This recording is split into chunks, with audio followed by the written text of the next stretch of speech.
The star here is Xavier Bonaventura, who is a senior software developer with PhD in technology computer science.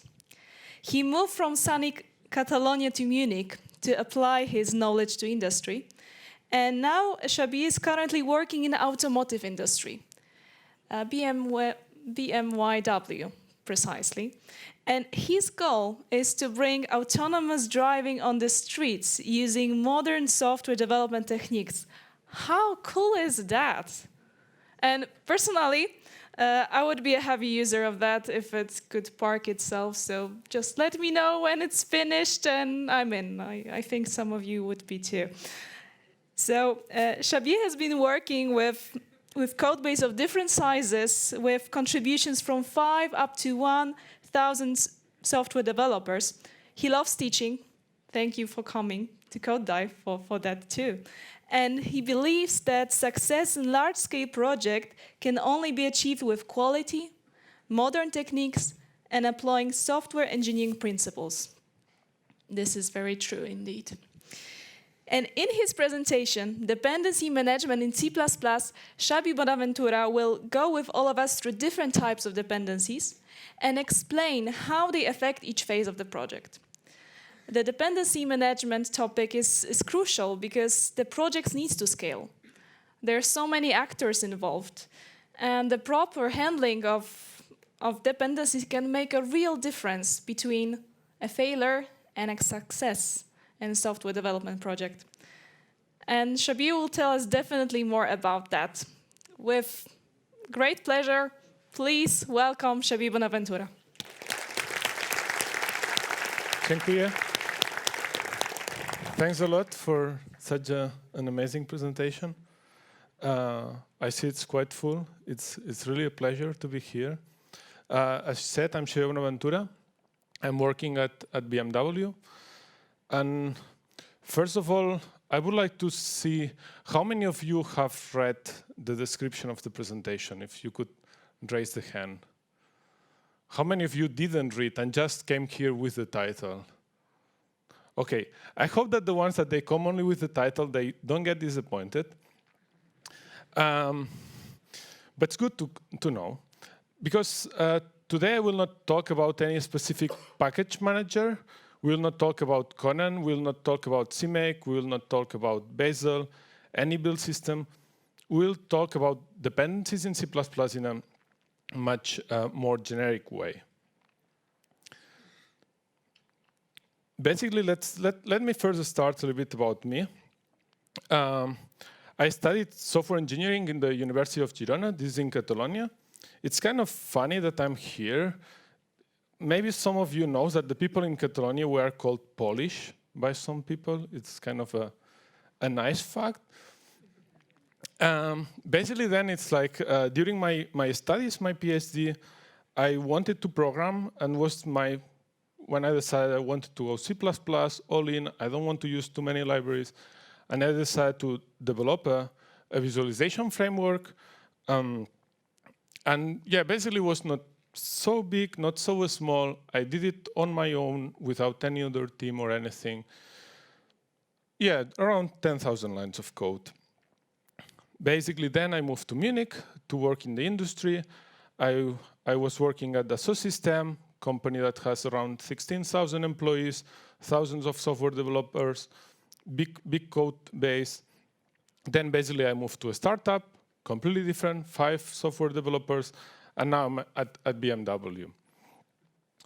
Basically, in Munich, I started attending. We have an amazing user group there. If someone is from Munich and it's here, just come to the C++ meetups there. It's really nice. And there is where I realized that I didn't know anything about C++. But yeah, I keep attending, and I decided after 3 years to 4 years, like, okay, let's do a talk. And now I'm here to give you part of the knowledge that I've been acquiring.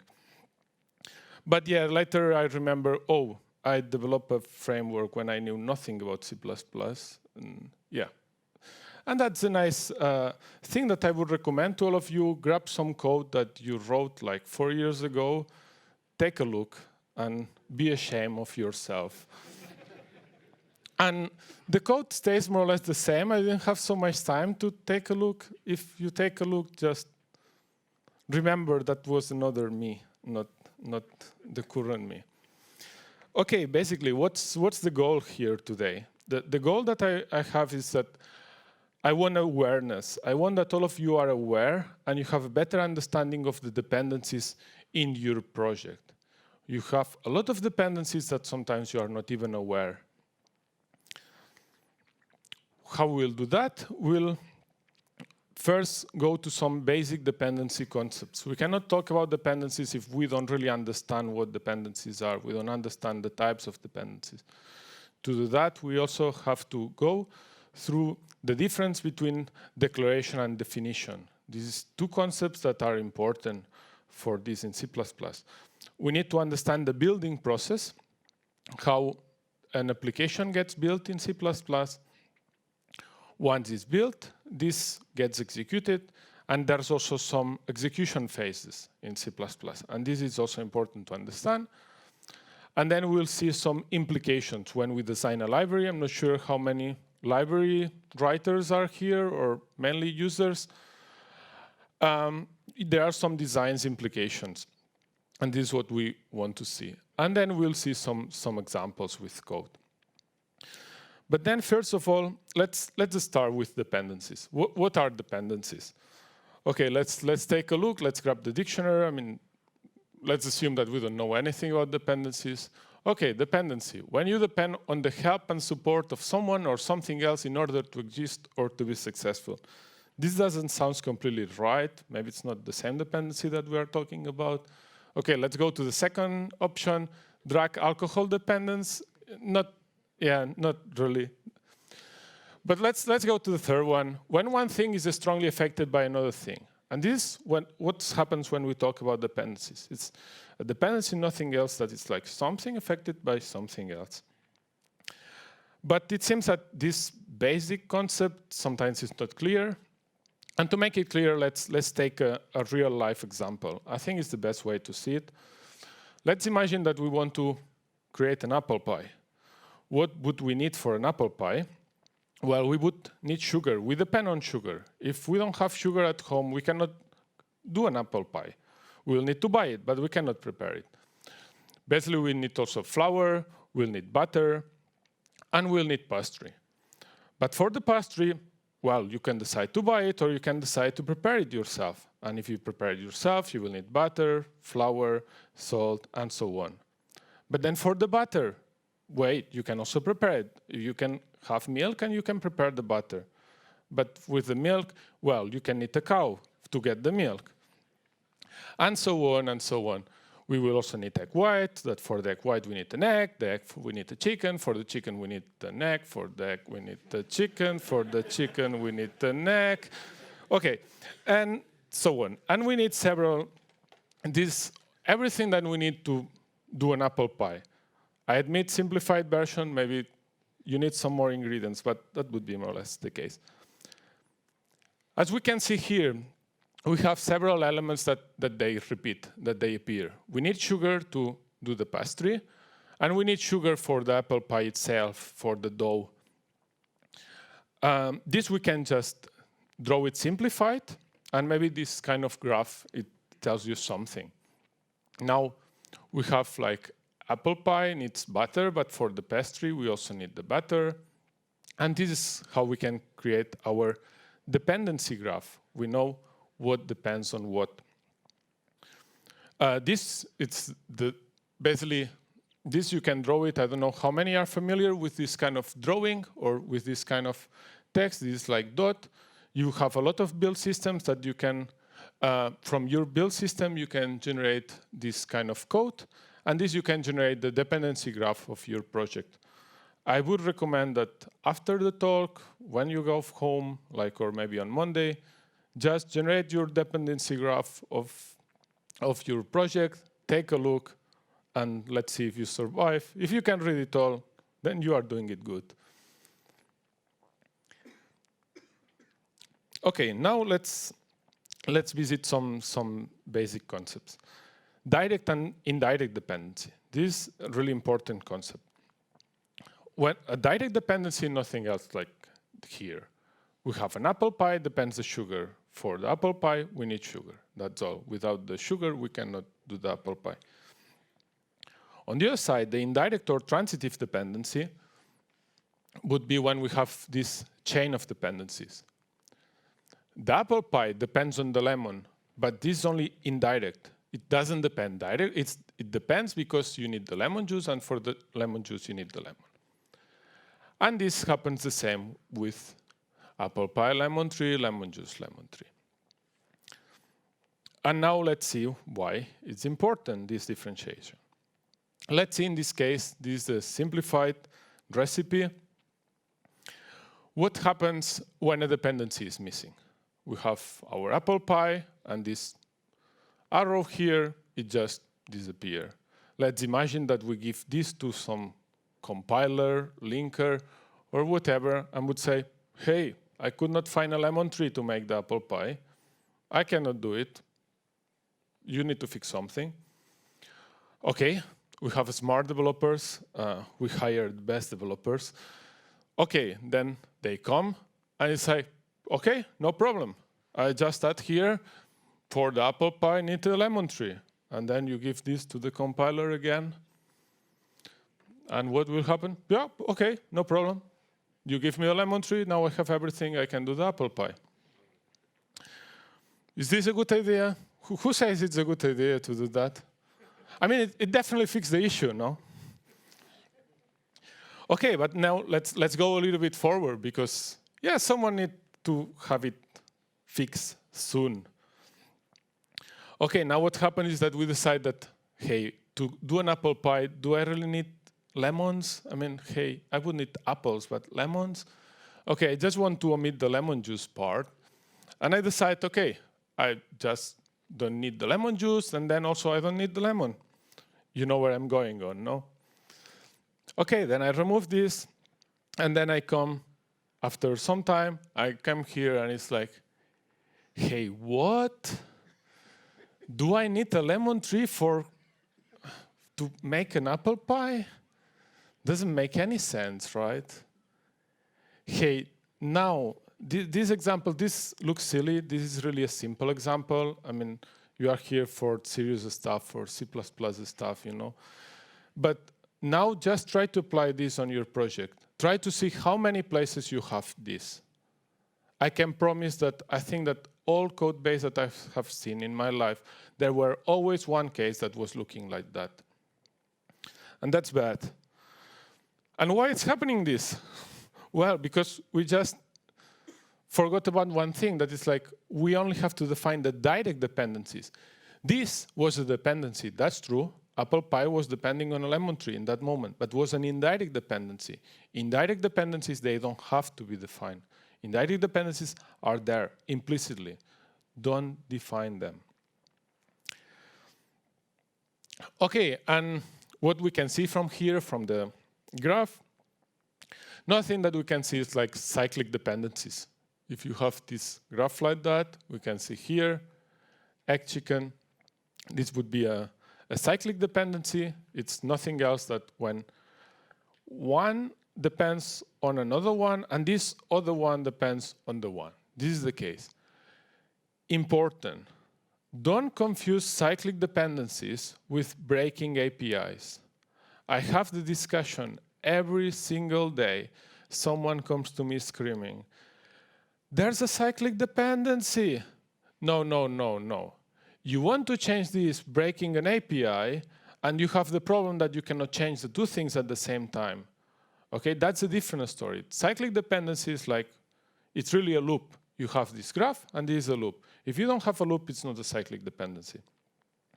I will not enter here how to break cyclic dependencies, but it's bad, okay? Just review your code. Okay, now, in order to go to the library design, we need to review what was declaration, definition, C++. Okay, there's a declaration, a definition. What was what? Okay, let's review it. Declarations introduce or reintroduce names into the C++ program. It's just about names. It's just about signatures. Okay, here we have these functions at value. We are just saying there will be a function somewhere that is called at value that accepts 2 integers and returns an integer. Important here is reintroduced. It can be declared multiple times. Okay? And then what are definitions? Definitions are declarations that fully define the entity introduced by the declaration. Okay. Then here we are, apart from the declaration, we are defining the full function. We are deciding, okay, what is this function doing? And one important thing here is there's the one definition rule. This you need to keep always in mind. Only one definition is allowed in one translation unit and in the entire program. You cannot just have more than one definition. If you have it in multiple translation units, the compiler will not complain when you compile, but the linker will complain because we'll have duplicated symbols.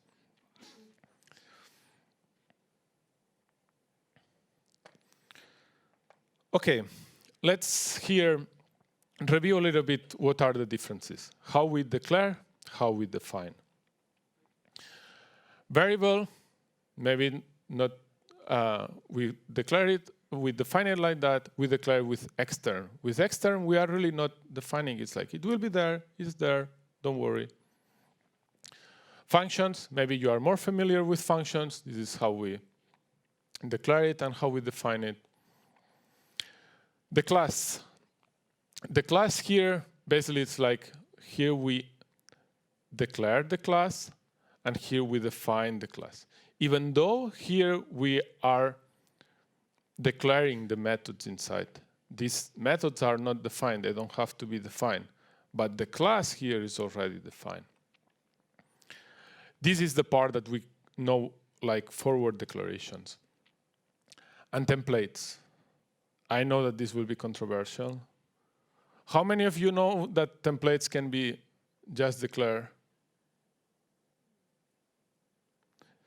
Basically, this goes nasty.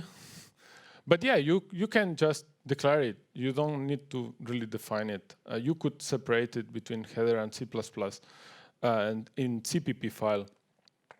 But then, yeah, you have to consider on in instantiations, possible instantiations, etc. It's not easy, but just you to know that you can also declare templates. Okay, now let's review the building phase. How the building phase works in C++. Basically what we have a bunch of header files, CPP files. And what we are doing, we grab a CPP file, it goes through the preprocessor. The preprocessor, what we'll do, just parse the macros. And one thing that we'll do with the header files will be copy-paste. Preprocessor with header files is nothing else than copy-paste.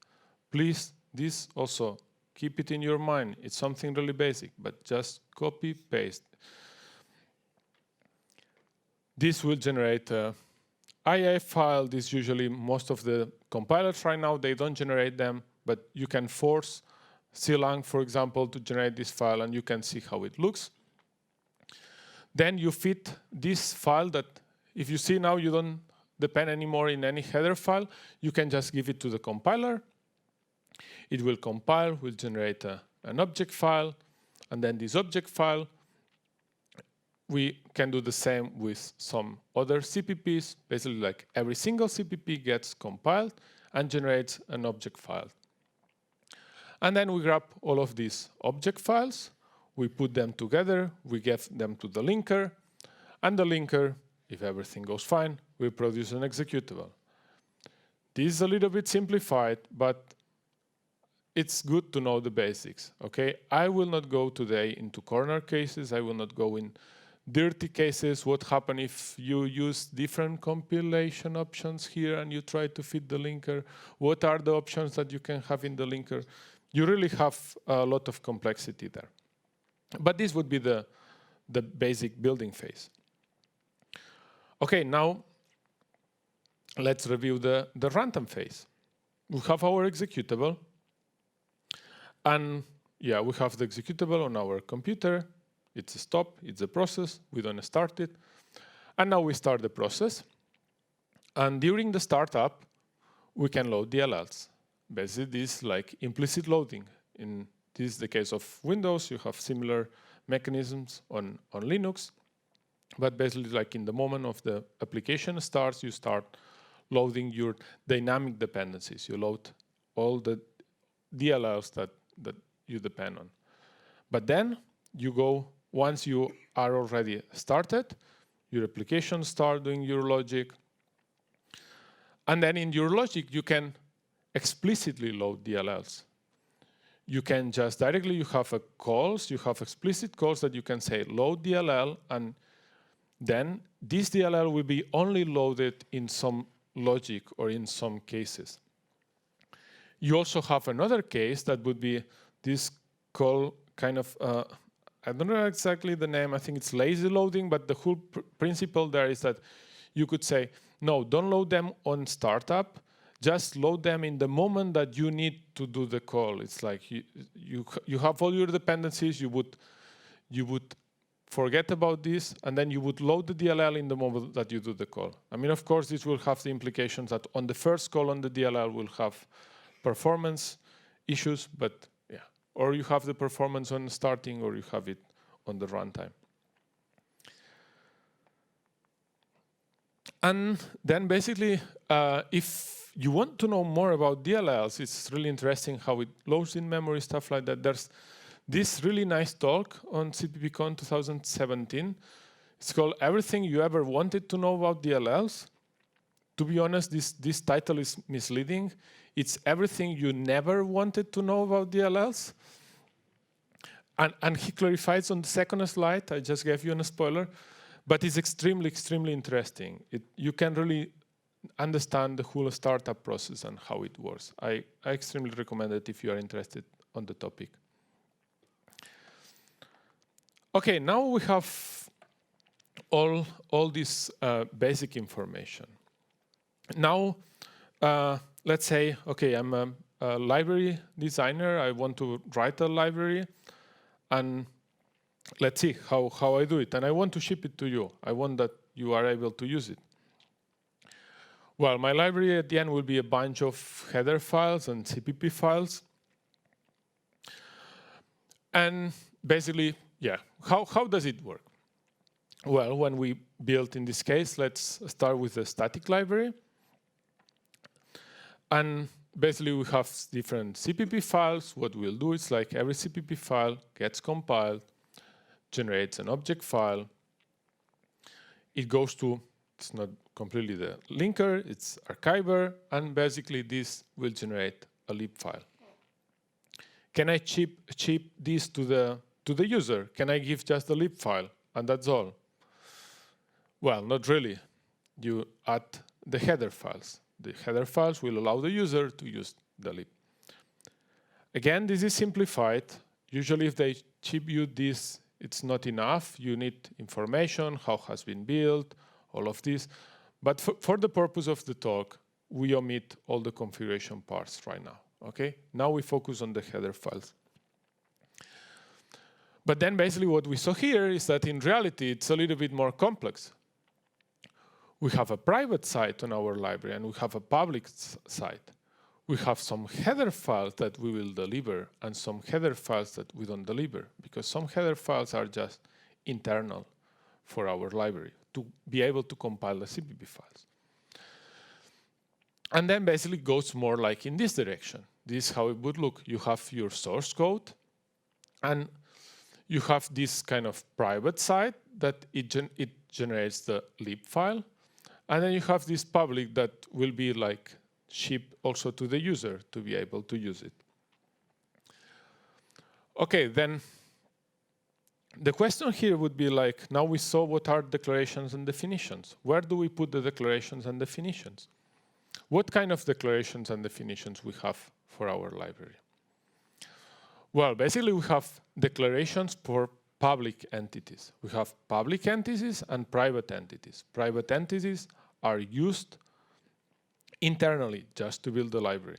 Public entities are entities that the user can use as a user of a library. We have definitions for public entities, we have declarations for private entities, and we have definitions for private entities. And then we saw in this picture that we have this public part, this private part, what goes where. Well, the declaration for public entities needs to go to the public part because the user needs to know. If it goes to the private, the user never knows. The definitions for the public entities, does it really need to know the user what is the implementation? Does it need to know all the details? No, there's no need. You can hide it. What about the declaration for the private entities? Again, it's like it's private. We said that it's private. Then this should go on the private side. And what about the definitions? Well, even more reason, the definitions should go to the private side. I know this is ideal situation. This is not like, I think that you will not see many libraries that follow this strictly, but this should be always the goal. You should try to achieve this. You want to hide your private stuff from the user. You don't want to give to the user 200 functions and then you say, hey, by the way, but only these 3 are public. I mean, but why you do that? I mean, there's no need. And then you need to add the documentation to say that, hey, by the way, only these 3 functions are public. Yeah, but don't give me the rest. I mean, it's like if you just give what the user needs, it's just more understandable. You barely will need documentation. What can help here? Forward declarations. Forward declarations can help on this separation. Again, it's a help, okay? It's not so easy. How many library writers are here? People that needs to maintain a library. Do you have something, or let's ask it in a way. Do you have this goal in mind, or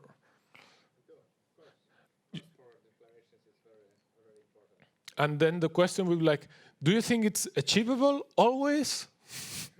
Not really. Exactly. This is a good goal. This is how should be the goal. It doesn't mean that we can achieve it. And it doesn't mean that if we cannot achieve it, we just give up completely. Because the option is like, hey, Xavier, this is impossible. I cannot do it. Okay, then I do nothing. No, you cannot do it, but please try to go as close as possible to this. Okay, now let's see then how we build the static library. Which dependencies we can have here? What can include what? Okay, you can have a private CPP file. CPP files will be always private, like that includes a private header. We can have a CPP file that includes a public header. We can have a private header that includes a public header. And you can have a public header that includes a private header. Is it everything fine? Do you see something wrong here? All are fine? I didn't hear. Exactly. Public header cannot include the private header. And how many of you have seen this in some library?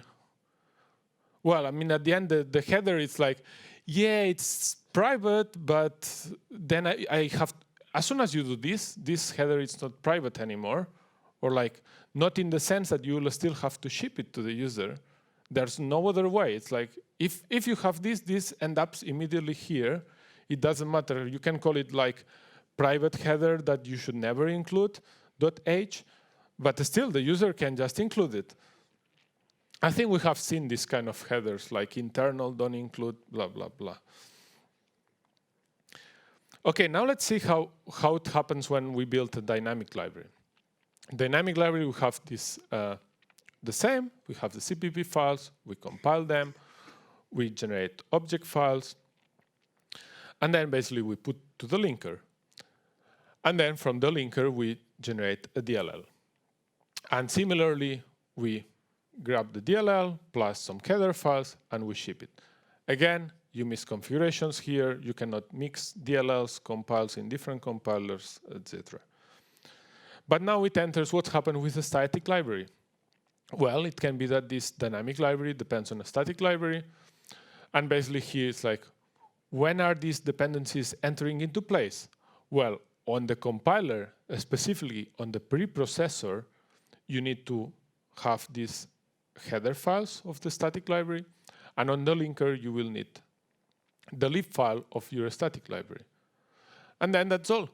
Then once you have this dynamic library, you don't need to ship the static library to the user anymore. It's already inside your DLL.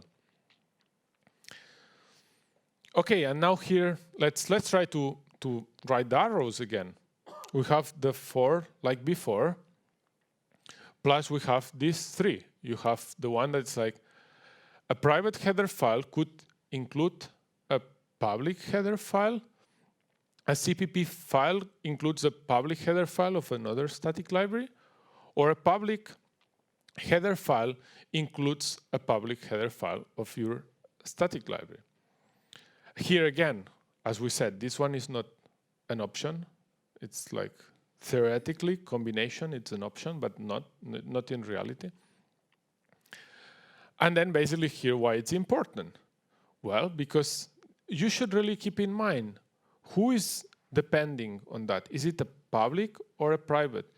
If this one depends on this static library, all your users will also need this static library, because it will end up in a transitive dependency. If it's the private part, this static library will end up embedded on your dynamic library, and the user will not even need to know about that.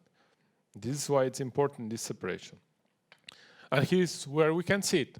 I'm a user, I have this CPP file, I depend on this dynamic library, and then this library, well, depends on this static library. If this arrow is correct, and it's how it should be, then it's perfect. Okay, it's known. The user that depends on this also needs to depend on that. But if in reality this arrow was from something internal that was here, you are just giving another dependency to the user that doesn't even want to know about. Okay. And then basically it's like, here I put a little bit static and dynamic libraries. If you can go deeper into the differences, you can just check this nice blog post to know a little bit more about. Okay, now let's enter on the library usage.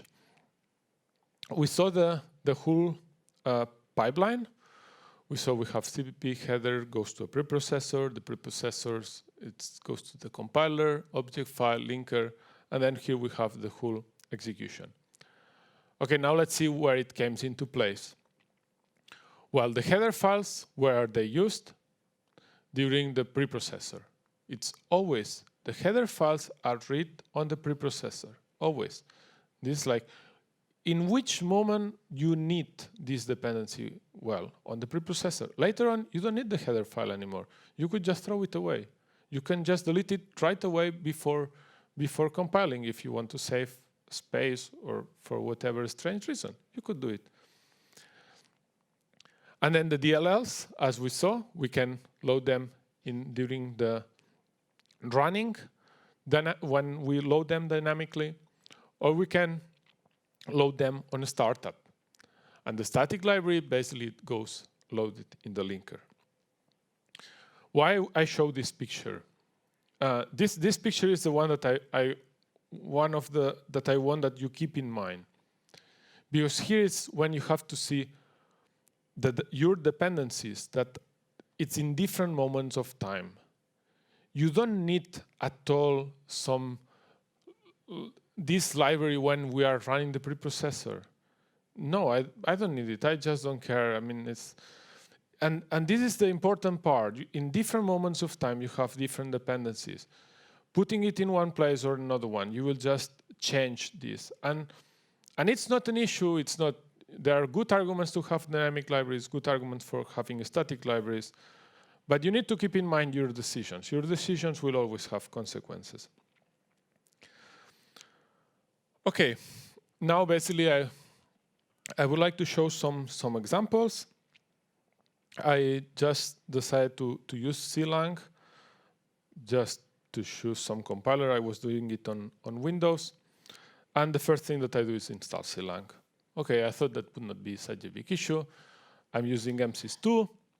You have this command, pacman. You are saying like the package that you want to install. Oh, and starts something interesting, resolving dependencies. In a C++ talk about dependency management, I get this on the screen. Okay, looking for conflicting packages. And then the next step is like packages. These are the list of packages that I will have to install. Okay, yeah, this is what we are saying. Is like when we start adding dependencies, nothing comes for free. And yeah, are these all the real dependencies that I did? We don't know. If the developer did it right, yes, these are the ones that I need.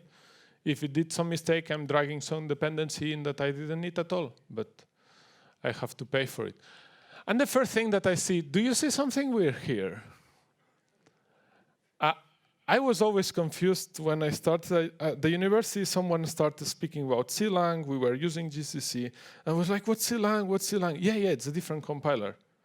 Hey, but now I don't know. Like 10 years later, it's like, what do you mean it's this different compiler? But why do I need GCC to install clang?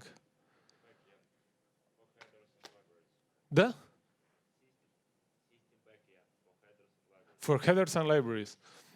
Yeah, it's an interesting point because for me it was like, but why? Okay, let's analyze it a little bit more. Because could have been, okay, can be that they have a good reason. As far as I was reading, it's more about for the linker part.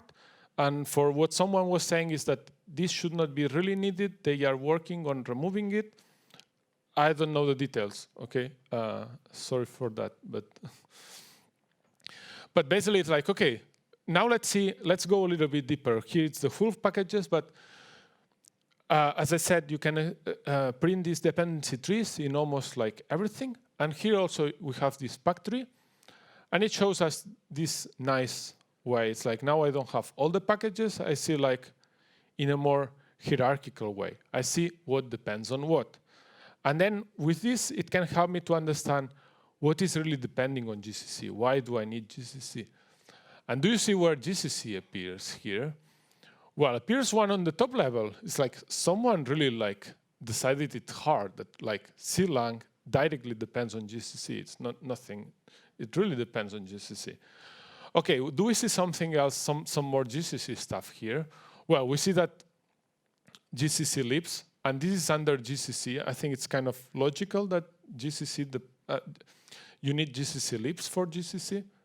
But wait, in reality here we have another dependency. It's not that clang depends on GCC. It's also that LLVM depends on GCC. And this, I don't have the knowledge to say how much right or wrong is this, but I show you a little bit the tools that, and I want to challenge you that every time that you drag some dependency in, just do some small graph printing and see where it's coming from. Try to understand where it's coming from. There's some questions, Stack Overflow, someone already asked that. You can just enter in the discussion. Okay, basically, now let's check some code. Here, let's do some basic example. Here, what we have is we have a main CPP, we have a hello.h, and two different hello walls. We have one for debug, one for release, and I just decided we have this macro. We are in debug, and basically we run this. The first thing here would be what dependencies do we have here?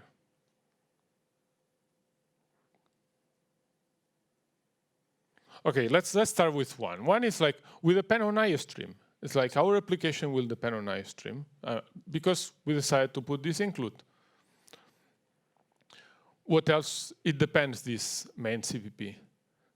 Does it depend on hello age also? On what else it depends? Well, it depends on a C++ compiler. This C++, then, I mean, you will need something that it will depend on the standard library, because we are using the standard library, like in general. And then the question will be, does it depend on hello release.h? Who say yes? Who say no? Yes? Yes? Who say no? Okay, maybe there are some more no's than yes. Yeah, in this case, like if we see until this here, well, depends on the definition of this macro. But if we are calling this, what would print this? Hello slow wall. We are here defining the macro, and basically we'll go to here, hello debug will include this one. And here the first thing that we see is that dependencies can depend on the macro definitions. And this is when we start getting a little bit dirty. Depends on what are the macro values. You can have one dependency or another dependency. You will see a lot of libraries that you say, hey, with this flag I use the GPU, with this flag I use the CPU, and in this flag I need CUDA or I need OpenCL or stuff like that. This is quite common, just keep it in mind. Okay, then let's go to a second example. And now here I decide that, yeah, this we are in debug, it's not really standard. No one knows this we are in debug as a standard. And I've seen more common like underscore debug, and I decide, okay, I don't want to change too much my code. I just wrap it in this way. If underscore debug is defined, then I define this macro we are in debug. And that's all. That looks quite good. I run it. What will it print? Who says hello slow wall will it print? And who says hello fast and optimized wall? Yeah, it will print hello fast and optimized wall. And why?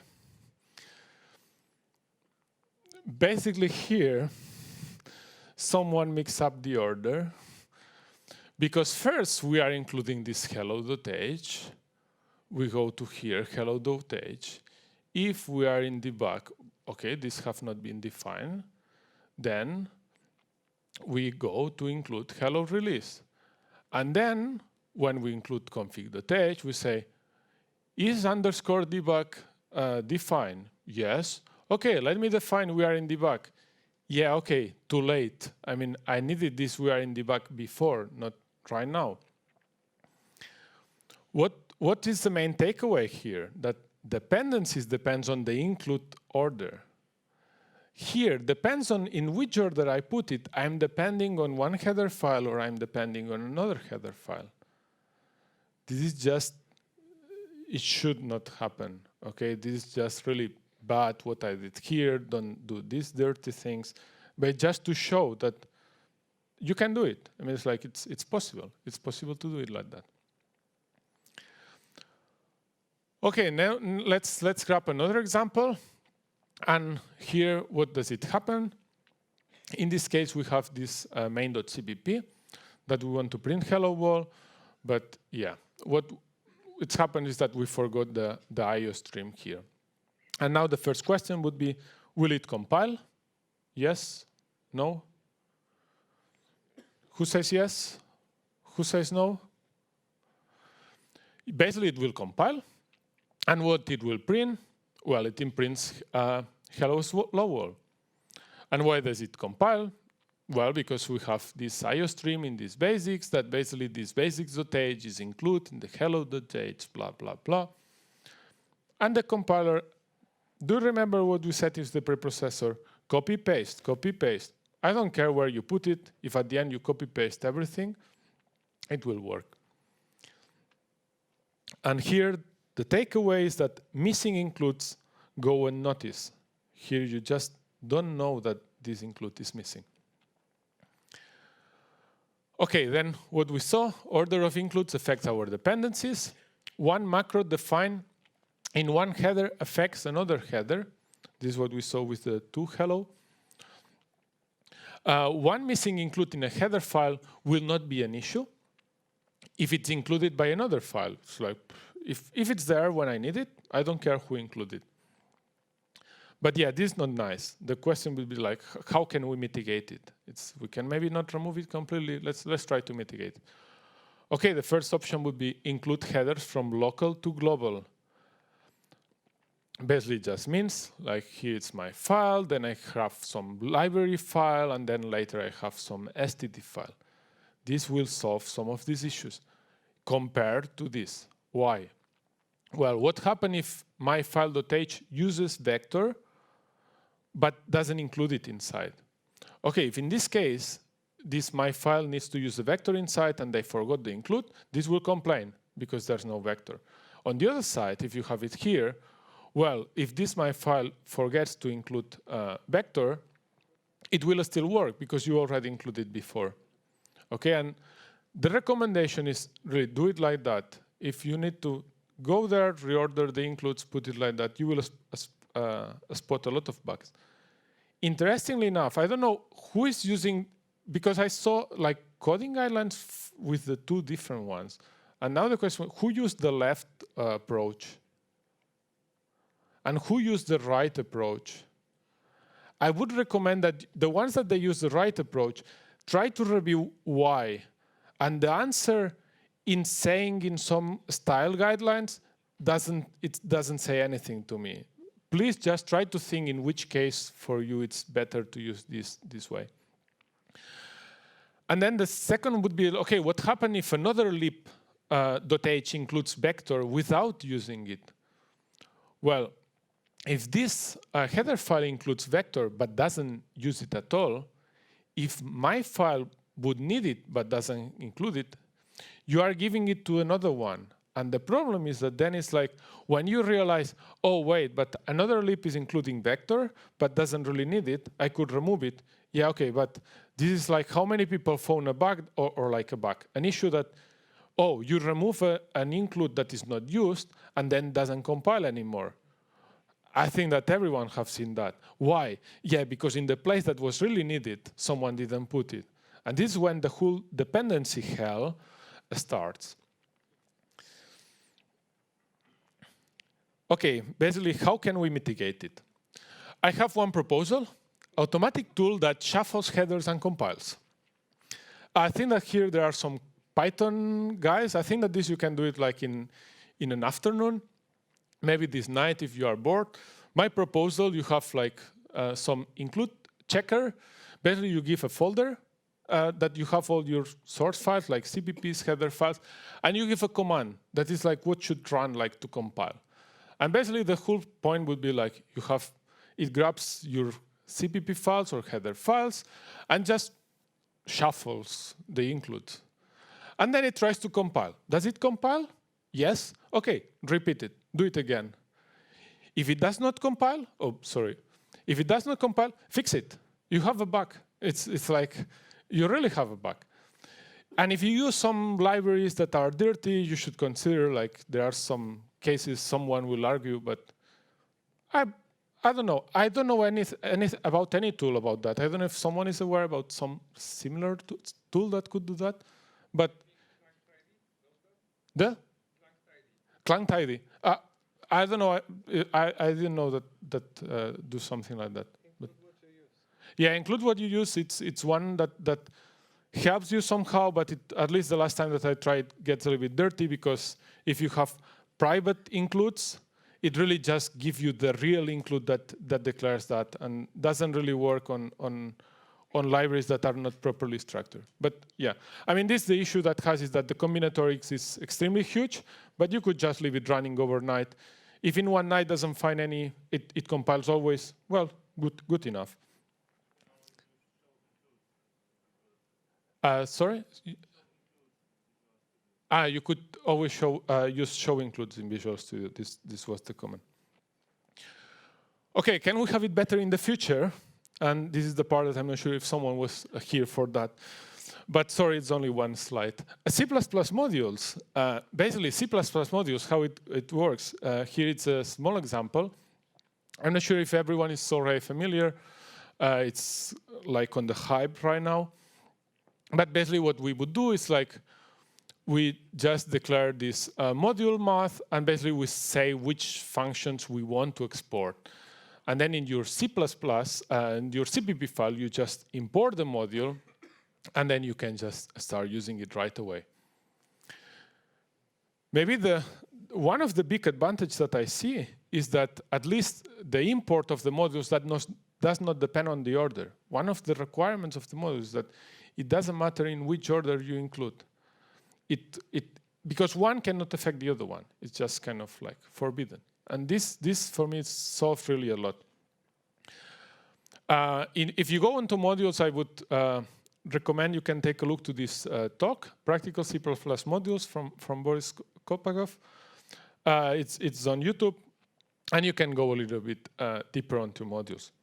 Here, I'm really willing to see the committee and especially the working group about education and the core guidelines to see what I'm recommending for modules. Because for me, modules, the interesting part is not how we combine with the alt includes. For me, the interesting part is like what happens if we have a project new and we go all in with modules, only modules. I've seen some examples that basically they separate definition from declarations. From my point of view, this is not needed anymore with modules. From my point of view, only you should have one file, definition, declaration, and you have it already good enough. I mean, it's like you already have all the information, what is exported, what are the symbols. But we will see where it goes. For me, I don't see a reason to split between declarations and definitions. If someone disagrees, I would be really happy to discuss afterwards. Maybe I'm missing something. And yeah, basically this example is like from this modern C++. You have some other block entries there. Okay, basically let's summarize what we saw today. Well, we saw what is the dependency graph. I recommend you that you try to print one with your project. We saw the only direct dependencies should be defined. Don't define indirect dependencies. I know it's faster to define indirect dependencies, but don't do it. It will hit you later on. For each entity, we can have multiple declarations, but only one definition per translation unit. Keep that, or it will hit you on compiling, or it will hit you on the linker. We have seen how to structure declarations and definitions inside the library. As I said, it's a goal. It's not always possible, but just keep in mind that if you put it public, then you drag more dependencies inside. Just think a little bit afterwards, what are the consequences on the decisions. And basically, we saw the implications of bad dependency definition, and basically that's it. Thanks a lot.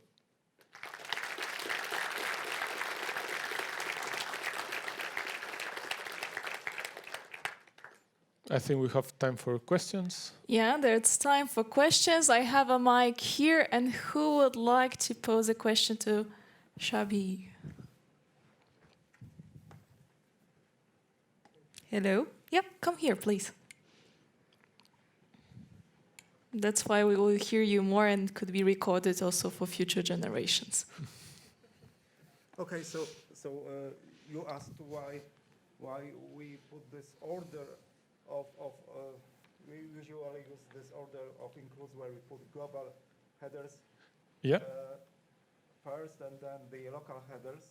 And the one important thing is not only if this was taught like this, but there is also a thing that like if the local headers that you use make some defines, they might influence stuff in the global headers. Of course, this shouldn't happen in properly written local and global stuff, but this is the reality that we live with. So I think this is the answer why we put the global headers first. And also there are some there are some macros in Windows.h for those who program on Windows.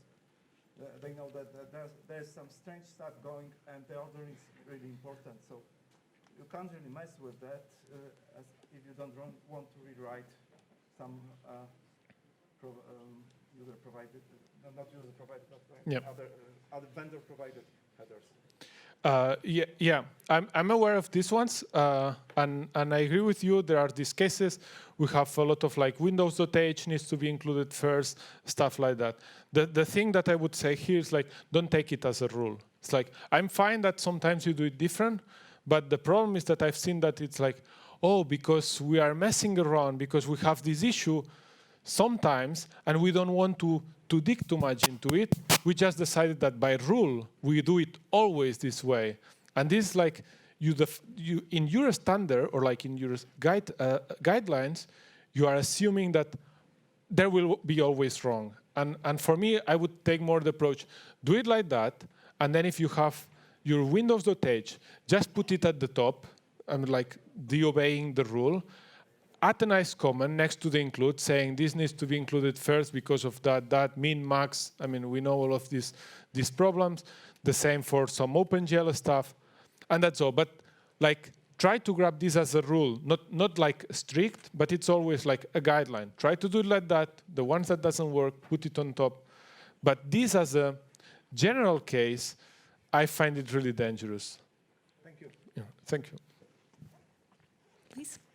Hi. Respa? Oh. Maybe closer. Okay. So I know that global variables are bad, but if we have a dynamically loaded library. Oh, 1 second. Oh, It's turned off. maybe the batteries. Yeah. 1, 2. 1, 2. Okay. Okay, so really close. Okay. Yeah, well, when we have a library that is dynamically loaded in the main application, and let's say both use a global variable for some reason, I don't know. Are there any troubles that can occur, and do they know how to use the same global, or does it get duplicated? Oh, there are so many stuff wrong in that sentence. Whoa. No, in the sense that it's like, I mean, the first thing that you have is like the globals. It's like, do you really need a global there or not? But yeah, I mean, when you start with globals and DLLs and you have like the fake impression that, I mean, it's really easy to end up in like, yeah, I have my singleton, and then you end up, no, it's not really a singleton. You have a singleton per DLL, stuff like that. I would say, yeah, this is a completely different world. I mean, it's like you can really go into trouble there. And this is the part that I didn't want to enter here, but definitely it's like when you start with DLLs, loading different DLLs, here you really can get into trouble. Okay. Please. Yes, hello, and thank you for the talk. So I have a more general question. Maybe it doesn't have the perfect solution, but what about writing libraries that use a lot of templates?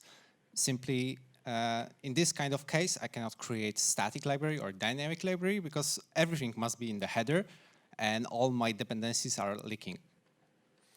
Yeah. I mean, so just what's your preference or maybe your idea for those kind of solutions? Yeah, I mean, the templated, it's really an issue because it's like, you can do this isolation that I was telling you, like between definition and declaration. If you know the possible instantiations of your template in advance, it's like if you decide, yeah, okay, I do template to avoid like the writing, but then I know that it's like this will be just instantiated with these 20 types. Then you can still do that. If the type is completely unknown, you cannot do that. But I would say like, try to see what are the costs. It's like maybe then you can try to see, okay, this templated code that I have, do I drag some big other dependencies? Because it's like, yeah, okay, exposing the definition, I add, I don't know, IO stream or stuff like that. Okay, IO stream, for whoever doesn't know, it's like 50,000 lines of code or something like that. It's crazy. Basically, the question would be like, hey, but okay, I'm doing this public, but can I at least remove that dependency? Maybe only some parts, you know what I mean? That maybe not, you cannot isolate the whole code, but the one that is important that you isolate is the one that brings big dependencies or other dependencies inside. But yeah, I mean, templates, it's not easy. You need to. But then I need to use the internal stuff. I mean, the like namespace or something to hide this. Yeah, I mean, then you end up doing like details or internals. Yeah, I mean, if there's no other way, that's how you do it. But yeah, Thank you very much. you're welcome. Thank you. Anyone else would like to say? Great. Mic is yours. Thank you. I have question, slide 20. Can you swipe? A little nitpicking, but I think definition and declaration of classes should be also public, yes? Because if we have only definition of class, we have objective programming difficulty. Yes? This one? Yeah. And you say that which one? Declaration of classes should also be in public, yes? Declaration Of class interfaces, for example. Yeah, but it's like public entities. I mean, this would be Okay, going so in this it's- case. Like an entity would be like a class, a function. I mean, like every. Okay, so do you use, for example, like public interfaces of classes with pipe implementation, for example? PIMP. You mean Partial implementation. Yeah, I mean the pimple.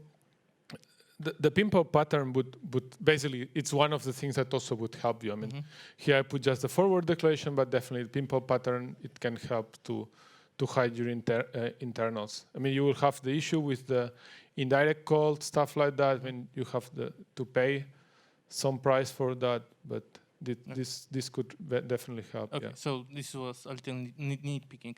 And about this idea how with shuffle of includes, Yeah. I've seen one tool, but I don't remember which one, which simply includes one specific header for empty main CPP file, and it's compiled. It recompile. If header is full self-contained without missing includes, it's don't complain. Yeah. So it's simple than shuffling. But Yeah, it's true. a little idea. Okay, so thanks. Yeah, that's true. It's really a good approach also to just try to include the headers alone.